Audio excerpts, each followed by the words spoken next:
20h sur la télévision Futur Média. Bonsoir à toutes et à tous. Bienvenue à cette principale édition. Les titres, c'est tout de suite. Le sculpteur Ousmane Sow a rejoint sa dernière demeure. Sa levée du corps a eu lieu ce mardi à l'hôpital principal en présence du chef de l'État et des personnalités du monde des arts et de la culture. Les témoignages à l'endroit de l'académicien sont unanimes. Tous saluent la mémoire d'un artiste hors pair qui a porté haut les couleurs du Sénégal. À Saint-Louis, consternation après le suicide de Lamine Seck, jeune conducteur à la société CDE. Âgé de 35 ans, il s'est jeté sous les roues de son engin après une altercation avec un individu. L'Union des magistrats du Sénégal en rogne, elle fustige le vote du projet de loi sur le statut des magistrats. L'UMS qui alerte l'opinion publique n'exclut pas de poursuivre le combat. En Gambie, Ousseynou Darbo et d'autres prisonniers politiques accueillis comme des héros par une foule en liesse, c'est le nouveau président Adama Barrow en personne. Le chef de file de l'opposition gambienne hume de nouveau l'ère de la liberté après 9 mois de détention. L'invité du 20h, il s'agit de M. Babacar Fall du GRADEC. Il est interrogé par Antoine Diouf, une interview que vous pourrez suivre juste après ce journal. Voilà pour les titres, le développement à présent.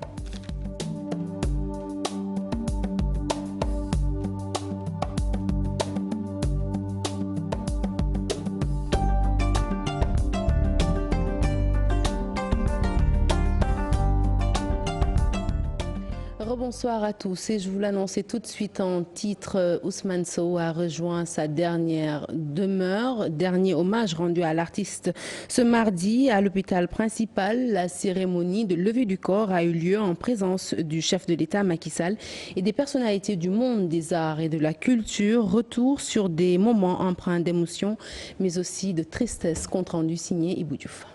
Tire en paix vers ce merveilleux voyage de là où tu es. Veille sur nous. De la sympathie, de l'amitié et de l'amour. Repose en paix. Il y avait de l'émotion dans l'air.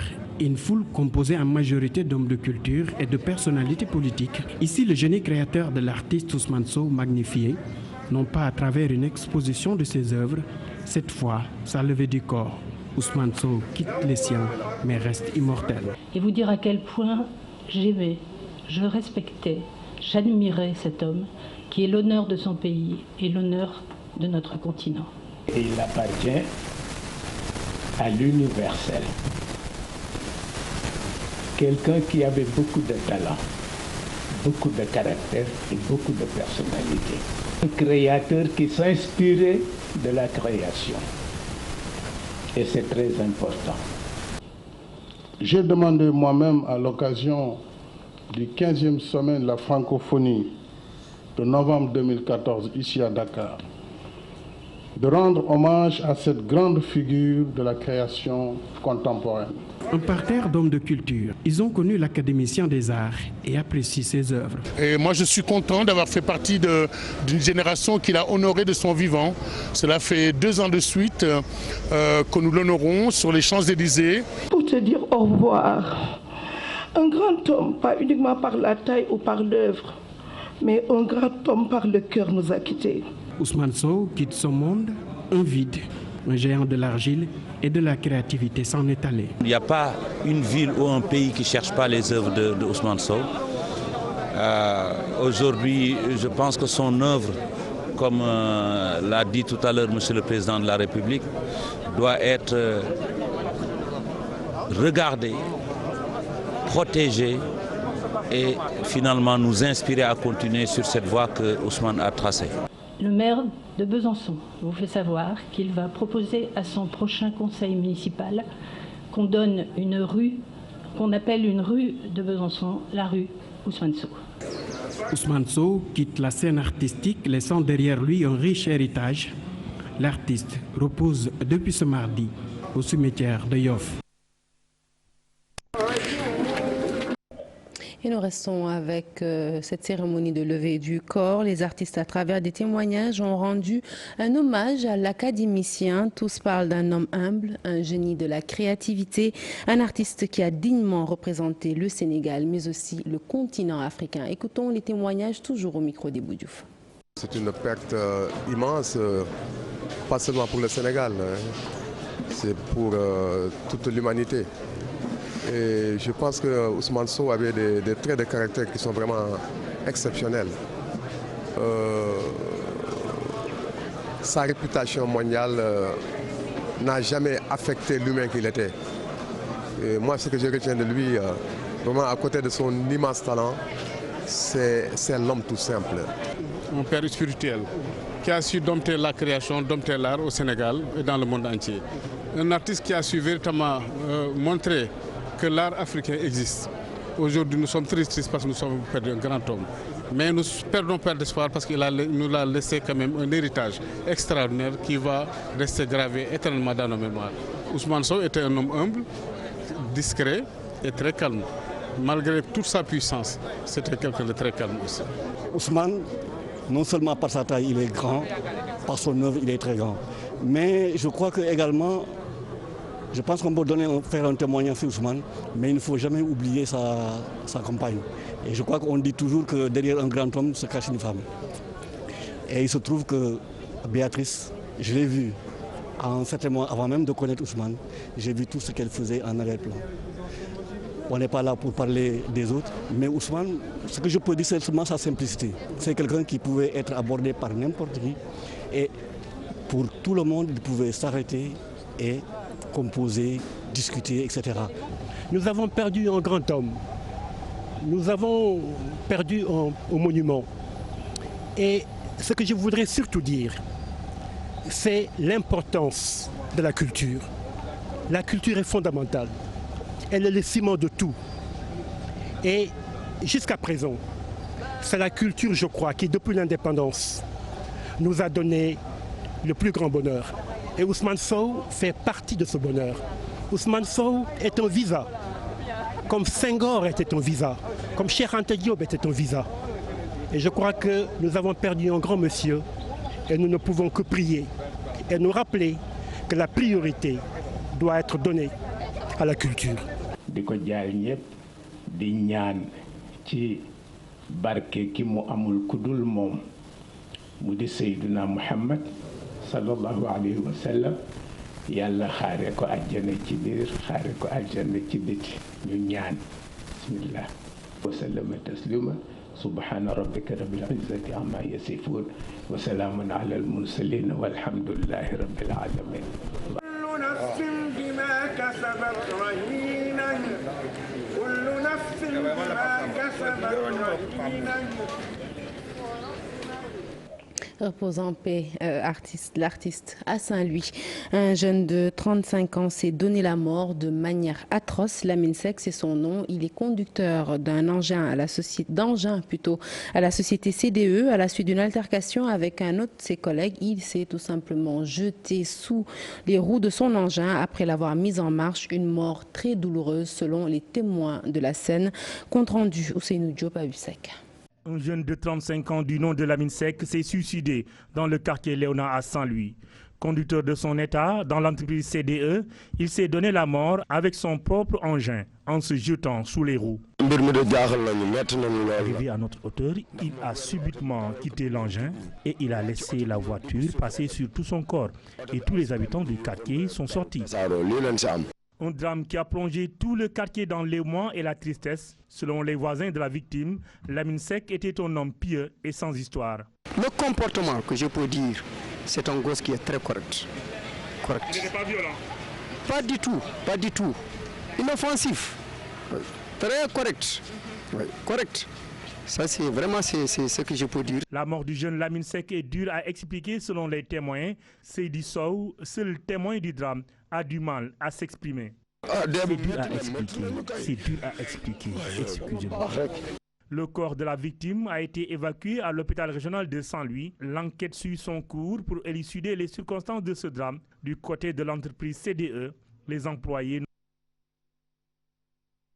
Parlons de tout à fait autre chose à présent. L'Union des magistrats dans tous ses États, après le vote du projet de loi sur le statut des magistrats, elle dénonce l'attitude des députés et alerte l'opinion publique sur la situation. Les magistrats n'excluent pas de poursuivre le combat. Diatala Diafaraba pour les détails. Sans surprise, les députés ont fait passer le projet de loi sur les réformes de la justice comme lettre à la poste. Les magistrats, très amers, disent toute leur désolation. Nous l'avons constaté avec un sentiment de désolation totale. On ne peut pas parler d'un état de droit si on n'a pas un pouvoir judiciaire fort, si on n'a pas un pouvoir judiciaire crédible, si on n'a pas un pouvoir judiciaire indépendant. Selon l'UMS, cette loi sur le statut n'a pas révélé tous ses secrets. Depuis que la justice est justice au Sénégal, depuis que la magistrature fonctionne au Sénégal, il n'y a qu'un seul statut qui régit uniformément tous les magistrats, du premier président de la Cour suprême jusqu'au juge suppléant. Pourquoi attendre en 2016 pour y apporter de telles dérogations que nous avons jugées foncièrement discriminatoires?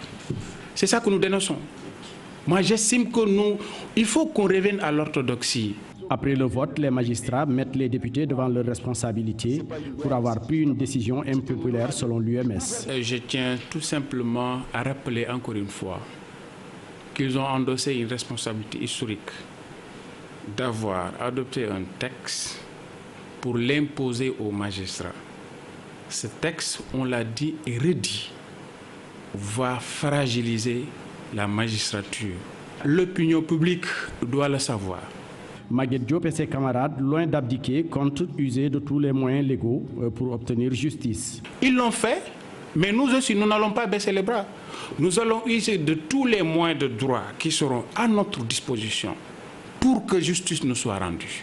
Et absolument rien ne pourra nous détourner de cette trajectoire. Le débat sur la réforme de la justice est loin de connaître son épilogue avec la détermination des acteurs et l'intransigeance des autorités, pourvu que la justice s'en sorte renforcée. Le syndicat autonome des enseignants du Sénégal décrète 3 jours de grève à partir du 7 décembre prochain. Selon Gary Diouf, coordonnateur du SAES, aucune de leurs revendications n'a été satisfaite. Les sommes dues aux enseignants restent impayées jusqu'au moment où nous parlons. Les infrastructures, salles de cours, amphithéâtres sont toujours impraticables. Écoutons-le, il nous en dit plus au micro d'Aïssa Toupaï. L'Assemblée générale du SAES au niveau du campus de Dakar a décidé de décréter un mot d'ordre de 72 heures à partir de demain, mercredi, jeudi, vendredi. Et le vendredi, à partir de 10 heures, nous avons décidé de faire un sitting devant le rectorat de l'université. Plus précisément à la villa qui abrite le cabinet du recteur. Un mot d'ordre, plus un sitting et un plan d'action qui sera déroulé jusqu'à ce que l'autorité veuille bien respecter les engagements qu'elle a pris, mais également que la dignité de l'enseignant-chercheur soit restaurée dans ce temple. Direction l'Assemblée nationale à présent pour parler du budget du ministère de l'Intérieur et de la Sécurité publique voté à l'unanimité. Une prévision estimée à plus de 113 milliards. Des dépenses pour 2017 centrées sur des mesures nouvelles relatives à la construction de nouveaux postes de police et les équipements pour les sapeurs-pompiers ainsi que l'organisation des élections législatives. Les détails, c'est avec Aminata Maresso. Plus de 113 milliards de francs CFA, le budget prévu pour le ministère de l'Intérieur et de la Sécurité publique en 2017, une hausse d'environ 56 milliards comparé à celui de l'année dernière. Dans le rapport soumis aux députés, plusieurs explications sont avancées pour justifier cette hausse. Ainsi, pour 2017, le ministère de l'Intérieur et de la Sécurité publique s'engage à recruter 3241 agents pour renforcer la sécurité. Évoquons la sécurité des populations et le renforcement des moyens destinés aux forces de défense et de sécurité. Il est également prévu la mise en place. Le budget prévoit également la construction de 10 nouveaux postes de police et un programme d'équipement des sapeurs-pompiers. À la question relative aux nouvelles cartes d'identité biométrique, la tutelle espère mettre en service plus de 500 commissions dans les préfectures, les sous-préfectures et certaines communes, en plus service des commissions mobiles déjà installées. Pour ce qui est de la date retenue pour la tenue des élections législatives, le ministre renforce le chef de l'État. Il n'y aura pas de report. La date est maintenue pour le 2 juillet 2017. Et dans ce cadre, toutes les dispositions nécessaires seront prises pour assurer une élection transparente. Et nous restons avec le ministre Abdoulaye Daouda Diallo qui affirme qu'il n'y aura pas d'augmentation de salaire pour les agents pour la sécurité de proximité, les ASP. Leur pécule reste maintenu à 50 000 francs CFA. C'est la réponse du ministre à certaines questions des députés sur la situation de ces agents. Abdoulaye Daouda Diallo a annoncé une augmentation en revanche du budget de l'agence, mais il sera destiné à la sécurité et non au salaire. Je vous propose de l'écouter toujours au micro d'Amina Maresso. Les ASP, on en a parlé, c'est vrai, je le rappelle tout simplement, comme dans le document, qu'il y a une hausse du budget parce que chaque année, à partir du 3e trimestre, il y avait des difficultés pour continuer de tenir et il y avait toujours des relances budgétaires qui étaient sollicitées et M. le ministre du Budget a cette année accepté définitivement de régler ce problème. Donc, ce n'est pas pour augmenter les pécules des ASP, ils resteront à 50 000. Mais aussi, je rappelle que les ASP étaient quand même, je ne dirais pas recrutés, mais en tout cas pris en charge pour 2 ans. Et qu'au bout de ces 2 années, ils devraient justement pouvoir être réinsérés ou en tout cas trouver un autre emploi. C'est pourquoi le directeur général de l'agence de sécurité de proximité, que je remercie au passage, en même temps que tous mes collaborateurs bien sûr, donc a eu à prévoir aussi un programme, disons, d'insertion qu'on appelle un ASP, un emploi. Il y travaille avec le ministère de la formation professionnelle et je pense qu'au bout de la formation, il y a des chances que nous puissions trouver de l'emploi pour ceux-là qui devraient en tout cas sortir et être remplacés par d'autres Sénégalais qui devraient justement intégrer cette agence de sécurité de proximité. Parlons à présent de l'utilisation des données à caractère personnel à des fins peu orthodoxes. Notre pays, le Sénégal, a prévu des lois pour punir sévèrement ces actes. Les photos malsaines affolent la toile, vous le savez, mais le Sénégal prévoit d'autres lois pour punir ces actes. Plus de détails, c'est avec Pape Faraning. Affole la toile au Sénégal depuis ce week-end. Une célèbre danseuse devenue chanteuse y tient la vedette. Une dépravation des mœurs qui s'accentue de plus en plus au Sénégal. Ces images n'avaient absolument rien à faire sur la place publique et c'est quand même déplorable qu'on en arrive dans ce pays à ce que des conversations privées, des photos privées soient véhiculées comme ça juste pour nuire à la réputation d'une personne. Vraiment, qu'un rafetlu ko lu ñaaw la trop. Internet bu mu xewé dëkk bi yàqu. di yàq der nit ki di yàq image nit ñi te xamaluñ ko dara loolu du yoon man ànduma ci tey ànduma ci ëllëg ndax bu ñu ko defoon seen rakk wala ñu def ko seen yaay du leen neex. La société sénégalaise verse dans la démesure totale et les responsabilités sont partagées. C'est toujours facile de s'attaquer aux sites, mais pas seulement les sites. Entre individus, on a été combien à partager ces images?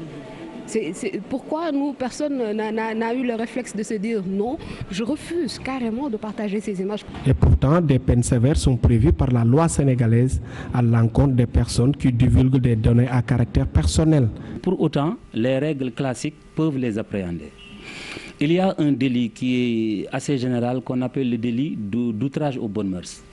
L'outrage aux bonnes mœurs, en résumé, est un délit qui est sanctionné par le code pénal, qui incrimine le fait pour une personne, alors de fabriquer, ça veut dire de concevoir des images, des photographies, des clichés, des données quelconques, ou bien de les diffuser, ou bien même de les offrir, lorsque ces images sont contraires aux bonnes mœurs, est sanctionné d'une peine d'emprisonnement de 5 à 10 ans et d'une amende de 500 000 francs à 10 millions de francs. Ces genres d'actes peuvent déstabiliser à jamais la personne. C'est pour cela une autre loi est en gestation. Le fait maintenant de photographier une personne, de filmer la personne à son insu, contre son gré, déjà ce simple fait de collecter ces informations sans recueillir son consentement constitue un délit spécial. En dernier lieu, il y a la réforme du code pénal qui a introduit un nouveau délit. Un délit qu'on appelle la captation, l'atteinte à la vie privée par captation de l'image ou de la voix d'une personne. L'utilisation à d'autres fins des données personnelles d'autrui peut avoir des conséquences incontrôlables. Le vote d'une loi pour lutter contre ce fléau va aider à respecter la liberté de l'individu, indispensable pour la bonne marche d'une société. UNICEF initie une session de formation à l'endroit de jeunes reporters issus de Saint-Louis, Louga, Matam et Richard Toll.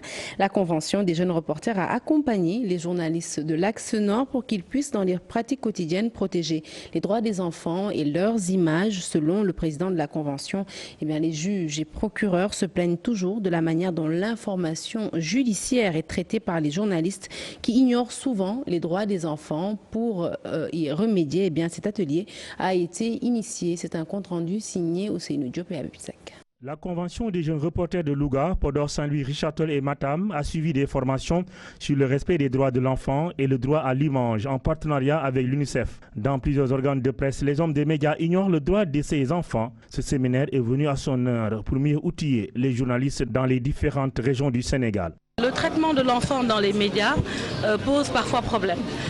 L'éthique journalistique, vous le savez, est très importante et malheureusement, il y a dans beaucoup de cas, le respect des droits de l'enfant, le droit à l'image n'est pas forcément respecté. Après la rencontre au mois de février dernier sur l'éthique journalistique et les droits de l'enfant, cette activité entre dans le cadre du programme annuel des jeunes reporters pour une meilleure protection des enfants du pays. Ce séminaire de formation permettra aussi aux journalistes des différents organes de mieux traiter les informations judiciaires. Le premier constat, la Convention des jeunes reporters est interpellée au quotidien par les juges et les procureurs. Ils se plaignent de la manière dont l'information judiciaire est traitée dans les médias. Il y a ce qu'ils appellent le secret de l'instruction, c'est-à-dire la publication de documents relevant du secret de l'instruction. Il y a également l'exploitation des procès-verbaux d'enquête dans la presse écrite.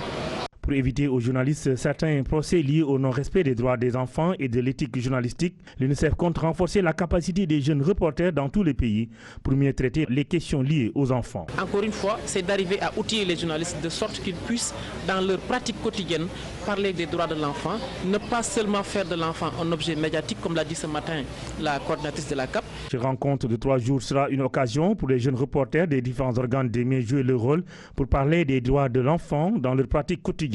Pour mieux protéger cette couche de la société, l'UNICEF est en droit de ligne avec la Convention des jeunes reporters du Sénégal pour mettre en compétition différentes productions sur le respect des droits de l'enfant et ainsi primer les lauréats.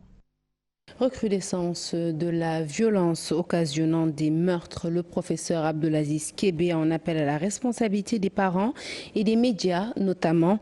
Selon lui, il faut bannir le discours extrémiste comme l'a déclaré le chef de l'État Macky Sall. L'islamologue faisait partie des experts qui sont intervenus dans un atelier dont la thématique est « Quelle réponse doctrinale à l'extrémisme violent ?» Ces propos sont recueillis par Mambiram Diouf. La réponse ne peut pas être seulement une réponse économique ou une réponse, j'allais dire, sociale, mais c'est aussi une réponse doctrinale. Cela veut aussi dire que dans les formations, il nous faut voir qu'il y a un maillon qui manque. C'est ce maillon spirituel dont parle le président de la République. Comment faire pour compléter le maillon de la formation technique avec le maillon de la formation psychospirituelle qui permet de ne pas être victime de ces appâts idéologiques au nom de la religion. L'éducation, c'est important, mais également quelle est l'influence de la télévision, quelle est l'influence de ces films qui nous parviennent de l'autre côté, quelle est l'influence des réseaux sociaux sur le formatage de la mentalité de nos jeunes. Quelle est l'influence de l'expérience outre-mer sur des sociétés où la violence est une valeur? Parlons à présent de l'expert électoral et membre du CRADEC, Ndiaga Silla, qui invite les autorités étatiques à éviter tout chevauchement entre l'ancien fichier électoral et le nouveau. Il préconise d'accélérer le processus de refonte pour qu'avant le 3 avril prochain, qu'on puisse disposer d'un maximum d'électeurs afin d'utiliser ce fichier pour les législatives. L'expert électoral, je vous le disais, par ailleurs membre du CRADEC, a fait une analyse de la rencontre entre le chef de l'État et le Front Manko Wattu Sénégal. Nous l'écoutons au micro de Al-Hassan Ba et Tierno Laurent Mendy. Il faut reconnaître que l'un des actes forts qui a été posé en ce sens, c'est justement de camper en fait donc la date butoir pour effectivement évaluer le dispositif. Et à ce niveau-là, il a été retenu que si arrivé à la date du 3 avril, si on se rend compte qu'on n'aura pas enrôlé 4 millions, on va retourner à l'ancien fichier. Et en ce moment-là, il va nous rester 3 mois justement pour effectivement donc mettre à jour ce fichier, l'auditer et pouvoir aller aux élections avec l'ancien fichier. Mais moi, j'ai toujours soutenu du point de vue technique qu'il va être très difficile de faire marche arrière. Donc, le mieux, c'est, compte tenu justement du contexte où il ne s'agit pas simplement de renouveler les cartes d'électeurs, mais il s'agit aussi de renouveler les cartes d'identité. Le mieux, c'est d'éviter le chevauchement entre l'ancien fichier et le nouveau fichier. C'est pour cette raison que je pense, et sur la base d'ailleurs des mesures pratiques qui ont été prises, il est possible effectivement qu'on puisse réussir en fait donc l'enrôlement des électeurs, un enrôlement massif justement des électeurs. Mais évidemment, il va falloir que l'ensemble des acteurs, que ce soit les partis politiques, la société civile, que tout le monde s'implique. Le système électoral, il est évolutif. Le Sénégal a quand même eu des avancées majeures concernant son système électoral.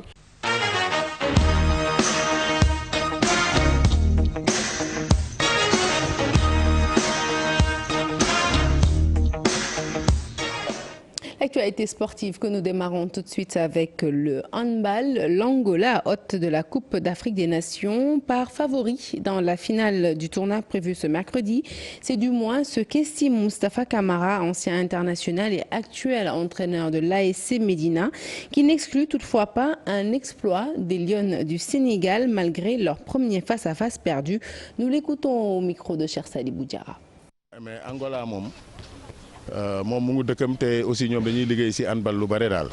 L'Angola joue en effet à domicile et progresse vraiment.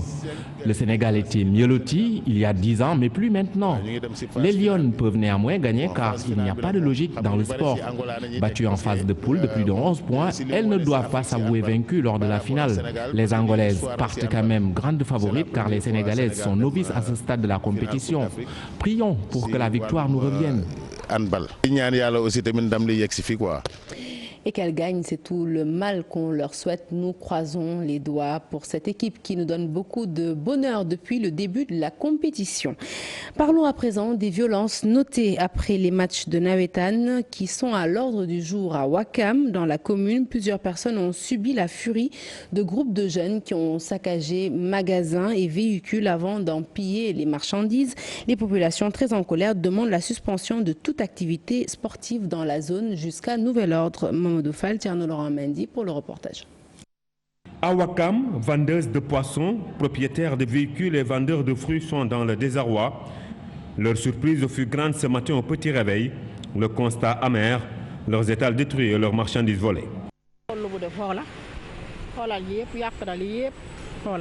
sama fruit yëpp la yàq ñu jox ñu suñuy jën lebal ñu ko ñu ñëw indi ko fii di ko jaay bu ñu jaayee bu ñu paree dem delloo leen seen xaalis démb si guddi fii nii ay sëdd yaax coof doraat saison yi sompaat yi wàcc ñu dara lépp lañ yor. Commence de ce qui vient de se passer vraiment parce que moi on m'a appelé tout ce matin, je me suis réveillé pour trouver que ma voiture sur cet état. Les jeunes du mouvement des Navétanes sont passés par là, témoignent-ils. Ils doivent prendre des mesures vraiment pour que ces genres de choses ne se reproduisent plus. Parce que c'est vraiment dommage, un père de famille, tu te lèves le matin, ton gagne-pain, tu le retrouves comme ça. Les environs vers 2 heures du matin, il y avait plein, il y a d'autres qui ont armé les machettes et puis lancé des cailloux. Bon. Très courroucé, il demande à la préfecture de suspendre les activités sportives dans la zone. Zone 5 Ouakam ñu wax ci bu ñu mënee football tranquillement bu ñu ko mënul ñu aj nawetaane. Lii quoi yàgg na am mais chaque jour dañuy naan dañu jël ay mesures mais dañu war a jël ay mesures yu concrètes yoo xamante ne lii que ça se reproduise plus. Après les habitants de la SICAP Liberté qui ont décrié avec la dernière énergie ces sortes de violences notées après match à Demba Diop, c'est au tour des populations wakamoises de fustiger cela. Elles demandent ainsi à l'État de sévir.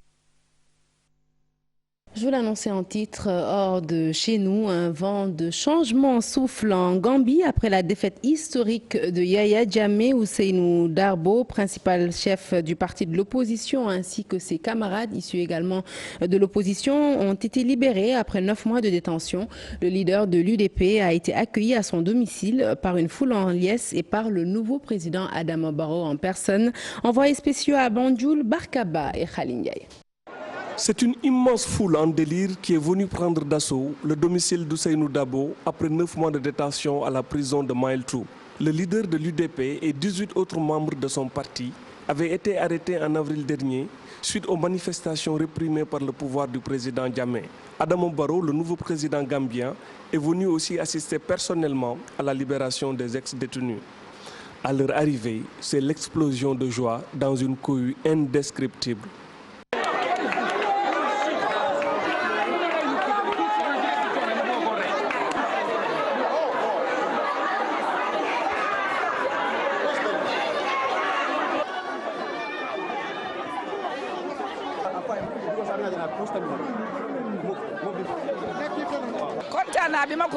Je suis très contente pour lui.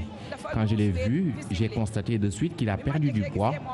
3 mois après son incarcération, il m'avait fait savoir que la restauration était de mauvaise qualité, en plus des conditions de détention qui étaient extrêmement mauvaises. En tout cas, je suis très contente qu'il recouvre la liberté aujourd'hui et j'aimerais dire à mes voisins sénégalais que la Gambie et le Sénégal ne font qu'un pays et que personne ne peut nous désunir. Adama Barrow va collaborer avec Macky Sall, ce pour le bien de nos deux pays. Visiblement très éprouvés, les anciens prisonniers racontent leur calvaire. La prison, nous savons tous comment elle est. Tout ce dont vous pouvez imaginer de mauvais, vous le trouverez en prison. Les conditions sont extrêmement déplorables là-bas. Tout ce que je peux vous dire est que c'est difficile. Il n'y a rien de bon en prison. Tout est mauvais. La restauration en particulier. Je ne pense pas qu'une femme gambienne servirait de la nourriture pareille à un fils.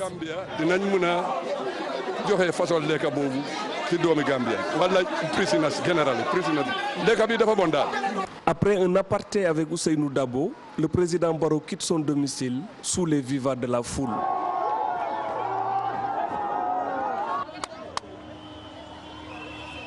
La liesse populaire qui a accompagné la libération de Ousseynou Darboe et de ses camarades prouve, si besoin en était encore, que le vent du changement est en train de souffler définitivement sur la Gambie.